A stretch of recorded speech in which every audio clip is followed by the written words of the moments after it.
सखावत हो तो ऐसी हो। सहाबा बावजूद गुर्बत के भी बड़े सखी होते थे, और बाद सहाबा बहुत मालदार भी थे, अपनी मालदारी के हिसाब से भी बड़े सखी थे। जैसे कि हज़रत साद बिन उबादा रज़ी अल्लाह तआला अन्हु के बारे में आता है, एक मरतबा आए और अर्ज़ की, या रसूल अल्लाह सल्लल्लाहु अलैहि वसल्लम, मेरा दिल चाहता है मैं आपको ऊँट का मगज़ खिलाऊँ।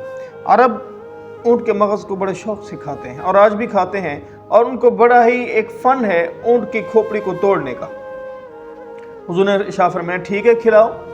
अगले दिन देखा तो हज़रत साद बिन उबादा के ग़ुलाम, उनके नौकर मुलाजिम देगों की देगें उठाए मस्जिद नबवी के सहन में रख रहे हैं। आपने इरशाद फरमाया, साद ये क्या?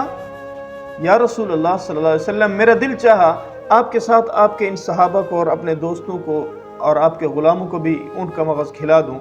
मैं घर गया, मैंने 100 ऊँट ज़बह किए और हर एक ऊँट का मगज़ निकाला, उसको पकाया और आपकी खिदमत में ले आया। बाकी सारे ऊँट, 100 के 100 ऊँट का गोश्त मैंने मदीने वालों पर तकसीम कर दिए।